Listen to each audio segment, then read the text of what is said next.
Hi everyone, сайн байцгаана уу? За, англи хэлээ сайжруулах 14 хоногийн чаленжийн 10 дахь хоног дээр явж байна. Day 10. За, өнөөдөр бүгдээрээ expressions and idioms одоо хэлхүүд, английн хэлхүүдийн талаар ярих болно. За, хэрвээ та кино үзэж байгаад эсвэл юм уншиж байгаад нэг өгүүлбэр юусоо ойлгохгүй, орчуулж чадахгүй байсан бол орчуулж чадсан ч гэсэн нэг л утгыг гаргаж чадахгүй байсан бол та хэллэгтээ ажиллаж исэн баг. Хэллэг сонссон байх. Ямар нэгэн idioms, эсвэл expression, phrasal verb sometimes. За тэгэхээр англи хэлэнд хэлгүүд бол байн гарч ирдэг. Тэгэхээр тийм тохиолдолд хэрхэн тэр хэлгийг орчуулах уу гэдэг талаар ярьцгаая эхлээд. За тэгэхээр хэрвээ та кино үзэж байгаад тэгээд нэг өгүүлбэрийг ойлгохгүй байвал мэддэг үг тийм ээ. Тэгээд ингээд орчуулж чадна. Тэгсэн чинь орчуулгын ерөөсөө ойлгомжгүй байх юм бол магадгүй ямар нэгэн хэллэг хэрэглэсэн байж магадгүй. Окей. Тэгэхээр бүгдээрээ жишээ болгоод энийг бичгийг үзье. Энэ нэг киноны хэсэг байгаа. Тэгээ бүгдээрээ тэр хэлхийг хэрхэн орчуулах уу гэдгийг харъя, окей? Need to rebuild you. All right, we're going to start over from scratch. I will decide what we need to rebuild you. All right, we're going to start over from scratch. We've got to start over from scratch. За scratch гэдэг чинь magic гэсэн үг шүү дээ, тийм ээ. Тэгэхээр бид нар magic-таас эхлэх ёстой гэж хэлж байгаа юм уу? Тийм ээ, ойлгомжгүй тийм ээ, юу гэсэн үг юм magic-таас эхлэх гэдэг чинь. Тэгэхээр энэ маань хэллэг байгаа. Start over from scratch. За гэхдээ бүтэн өгүүлбэрт ингээд ороод ирэхэд ч угаасаа аль хэсэг нь хэллэг, аль хэсэг нь яг хэллэг биш юм тийм ээ. Одоо яаж хайх юм тийм ээ? Scratch гэдгийг хайхаар чинь зөвхөн magic гэж гарч ирнэ. Тэгэхээр яаж болох вэ гэхээр энэ бүтэн өгүүлбэрийг бүтнээр нь Google-ээс харна. So we've got to start over from scratch гэдгийг бичнэ, okay? So what does гэд Google руу ороод за what does өчтөр бичсэн болохоор okay, we've got to start over from scratch mean гэд ингээд харна, okay? Тэгэхээр чинь what does we've got to start over from scratch энэ чинь нөгөө өгүүлбэр байгаа. Тэгээ what does гэж бичээд өгүүлбэрээ бичээд mean юу гэсэн үг вэ гэсэн үг, okay? Ингээд хайгангууд тань шууд гараад ирж байна. To begin from the very beginning without the aid or advantage of something that is already prepared or completed. Okay, за орчуулга нь энэ байна. Тэгсэн чинь би дөнгөж англи сурж байгаа штэ энэ нь хүртэл ойлгомжгүй байна. Тийм ээ. Орчуулгыг ойлгохгүй байна гэх юм бол okay, that's fine.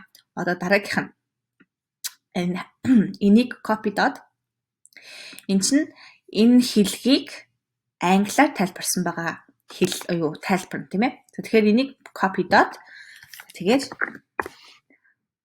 translate Google Translate.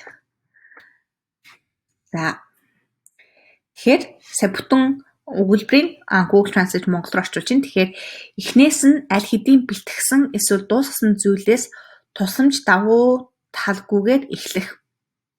За энэ үг бүрчлэн орчуулж байгаа тийм ээ. Тэрнийг өсөндөө нэг юмыг бүр анханаас нь эхлүүлэхээ гэсэн үг. Эхнээс нь аль хэдийн бэлтгэсэн эсвэл дуусгасан зүйлийг тусламж болон давуу талгүйгээр эхлүүлэх. Эхнээс нь эхлүүлэх гэсэн утгатай. Тэгэхээр we've got to start over from scratch. Тэгэхээр бүгдээрээ бүр анханаас нь эхнээс нь эхлүүлэх хэрэгтэй гэсэн үг. За тэгэхээр ингэж орчуулж болно. Окей. Нэгт зүгээр шууд англиас англи руу орчуулад тэгээд англи тайлбарыг англиас монгол руу орчуулж болно. Гэхдээ англи тайлбарыг ойлгохгүй байв штэ. Гэхдээ аль болох өөрөө орчуулахыг бодорой мэдээж. За тэгээд context хоёрт хэрхэн энийг орчуулж болох вэ гэхээр context зөвхөн үг үгээр орчуулах биш. Энээс өмнө нь энэ хоёр юу ярьж ирсэн, эний дараа юу ярьж ийн гэд тааж болно тийм ээ. Ном уншиж байхдаа хэлсэн шүү дээ тийм ээ. Ном уншихад бүгдээрээ шинэ үг гарч ирэх юм бол шууд ингээд орчуулад явах биш. Тэр бүлгээ дуусгаад эсвэл номоо дуусгачаа тэгээд үгнүүдээ орчуулна. Эсвэл тэр үгээ утгыг таах гэж эхлээд оролдох хэрэгтэй гэж хэлсэн байгаа тийм ээ. Энэ дээр бас адилхан. За тэгэхээр ер нь яагаад хэллэг чухал вэ гэхээр англи хэлэнд хэллэг маш их хэрлэгддэг. Окей. Тэгээд орчуулга хийж байхдаа, юм үзэж байхдаа, юм болгохныг дандаа дөрмийн талаас нь хараад тийм ээ. За энэ чинь ямар цаг цаг дээр юу ярьж ийн эсвэл ямар үг хэрэглэж үү. Гэхдээ дандаа орчуулга хийхдээ үг үйлчлэж битгий орчуулаарай. Заримдаа орчуулга нь ойлгомжгүй байж магадгүй. Тэр нь тэгээд хэллэг байгаа. Окей. Ми танд өгөх сүүлийн нэг зөвлөгөө болохоор хэллэгээ яаж сурах уу гэхээр та өөрөө зүгээр лист авч байгаа цээжлэх үү эсвэл яаж цээжлэх хэрэгтэй хэллэг гэдгийг яаж олж мэдэх үү гэхээр та зүгээр чөлөө цагаараа ингээд дуртай ном уншиж байхдаа дуртай кино үзэж байхдаа тэндээс ингээд хэлгүүд түүж авч цээжилж болно.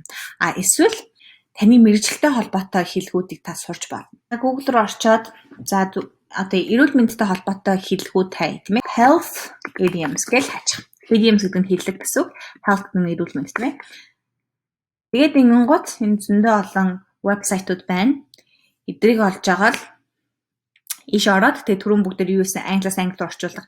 Ихэнх нь вебсайтууд нь угаасаа энэ хэлгүүдийг тайлбарлсан байгаа англиар. Тэгээд тэр англи тайлбарыг ойлгохгүй байвал translate-аа хэрэглээд орчуулна. За эсвэл business idioms. Тэнгуут зөндөө ингээд вебсайтууд байгаа. За тэгэж та өөрөө хэлгүүд хайгаад олоод орчуулад давтаж болно. Окей. Эсвэл зүгээр нэг тоохгүй кино үзэж байхдаа ном уншиж байхдаа жоохон сэрэмжтэй. За заримдаа хэлгүүд байдаг, орчуулах хэцүү байдаг. Тийм болохоор тийм орчуулах хэцүү юм гарч ирвэл энэ магадгүй хэллэг байж магадгүй. Тийм болохоор би хайгаадахыг гээд хайж болно. За тэгэхээр өнөөдрийн чаленж би танд одоо 15, 13 ширхэг зүгээр ерөнхий хэлгүүд заах болно. Хүн болгоны ер нь бол мэддэг хитэн хэлгүүд байгаа.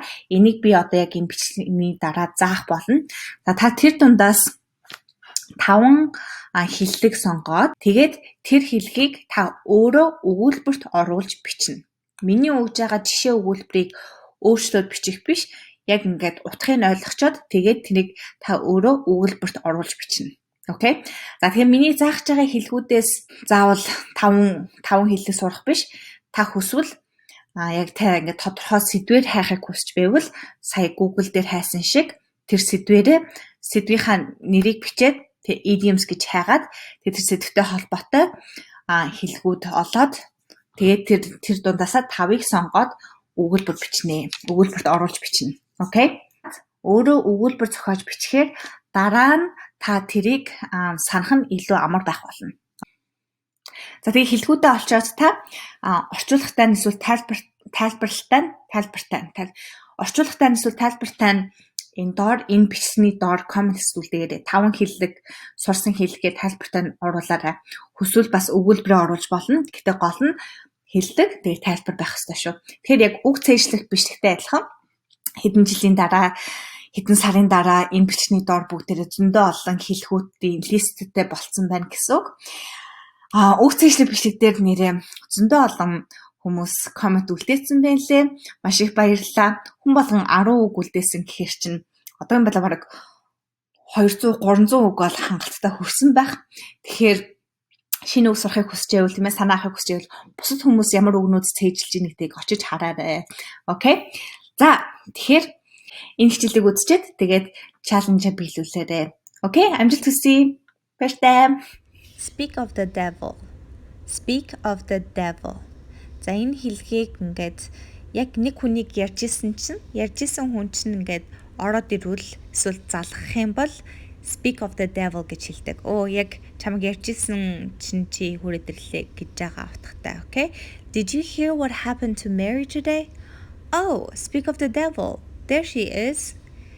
Чөнөөдөр Мэри юу болсныг сонсноо. Тэрийг хараа. Mary Ben. Speak of the devil. Okay. Call it a day. Call it a day.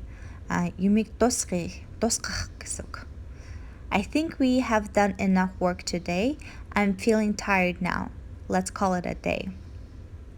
Хэдүүлээ өнөөдөр хангалттай ажил хийсэн гэж бодож чинь би жоохон ядарч чинь тийм болохоор дуусцгаая. Let's call it a day. Break a leg. Break a leg.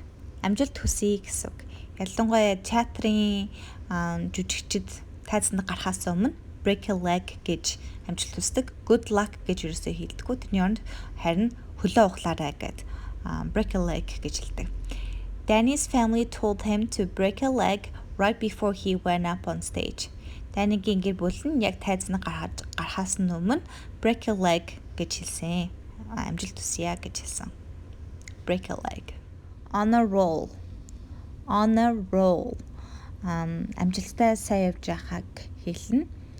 За, the boss decided to promote Juan because he had been on a roll lately. Сүүлийн үед Juan ажлаас агуу сайн хийж байгаа учраас түүний дарга нь түүнийг тушаалын дээшлүүлэхээр болсон. On a roll. Doing a good job. A piece of cake. A piece of cake. Маш амархан гэсэн үг. The quiz was a piece of cake, so all of the students passed it with an A. Шалгалт агуу амархан байсан болохоор сурагч бүр A авч тэнцсэн. A piece of cake. Амархан.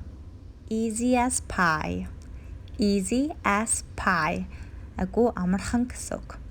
The project was as easy as pie, so they finished it quickly. Project агуу амархан байсан болохоор тэд нар агуу хурдан дуусгасан. Easy as pie. Raining cats and dogs. Raining cats and dogs. Агуу их бороо орохыг хэлж байгаа. Үертэй бороо ч юм уу. Okay? It was raining cats and dogs outside, so the event had to be cancelled. Гадаа амар их бороо орж исэн болохоор үйл ажиллагааг цуцлах хэрэгтэй болсон. Энэ хэллэг яагаад анх үүссэн гэхээр Лондонд ингээд агуу их бороо орсны дараа гудамжинд агуу өгсөн нохой болон муурууд агуу их байдаг болохоор raining cats and dogs гэж энэ хэлхийг гаргасан гэдэг юм байлээ. Get the ball rolling. Get the ball rolling. Юмыг эхлүүлэх гэсэн үг. Let's get the ball rolling on the construction project so they can return to their house. Тэд нэр буцаа гэртээ ирүүлэхийн тулд тэднийг буцаад гэрт нь ирүүлэхийн тулд хэдүүлээ хурдан барилгын прожектыг эхлүүлцгээе гэж хэлж байна. Get the ball rolling. Hold your horses. Hold your horses. Битгий яар гэсэн үг. The teacher told her students to hold their horses when they all started running after the lunch bell rang. За багш нь тэднэр өдрийн хоолны хонх дуурайд гүйж эхэлсэн чинь багш нар тэднэрт битгий яар, битгий гүү гэж хэлсэн гэж байна. Be patient, битгий яар. Hold your horses. Under the weather. Under the weather. Би муу байхыг хэлж байгаа. Би муу байх үед I am under the weather. Эсвэл she went home early because she was feeling under the weather and had a very bad headache. Тэр түүний толгойн өвдөд би нэг муу байсан болохоор гэртээ эрт харьсан гэж байна. Under the weather. Cut to the chase. Cut to the chase. За ер нь цаг үрхгүй хурдан юмаа хурдан хариул олон юм ярилгүй ингээд шууд хэлэх юмаа хэлье гэсэн үг. Okay? So feeling impatient and angry, he told them to cut to the chase and stop avoiding his questions. Тэд их яарч уурлаад тэднэрт цаг үрэлгүй миний асуултанд хурдан хариуллаа гэж хэлсэн гэж хэлж байна. Cut to the chase. To have a big mouth. To have a big mouth. Хүний нууцыг тайлдаг эсвэл олон юм ярьдаг тийм хүмүүсийг to have a big mouth гэж хэлнэ. She has a big mouth and tells others my secrets, so I stopped telling her my personal things. Тэр хүний араар их юм ярьдаг. Тэр миний нууцыг бусад хүмүүст тайлаад байсан учраас би төдөрхөн хувийн юмыг хэлэхээ байсан. She has a big mouth. Add fuel to the fire. Add fuel to the fire. Юмыг улам дор болгох, улам муудуулах. Okay? They are already very upset, so please don't add fuel to the fire by telling them the bad news. тэд нар аль үжээ ууртай байгаа. Тийм болохоор тэр муу мэдээг тэднэрт хэлж явдлыг улам дордуулаад яах юм бэ? Don't add fuel to the fire. Okay? Blow off some steam. Blow off some steam. За, стрессээ тайлах гэж байгаа. So he had been stressed for weeks and decided to blow off some steam by getting a back massage. Тэр хэдэн 7 хоног стресстэй явсан учраас нурууны массаж хийлгэж тайвшрыг гэж шийдсэн. Blow off some steam. Hit the nail on the head. Hit the nail on the head. Юмыг зөв ойлгох, зөв таахыг хэлж байгаа. Тэгэхээр you hit the nail on the head when you got my favorite movie as a gift. Чи миний дуртай киног бэлгэнд өгсөн чи зөв таасан байна гэж.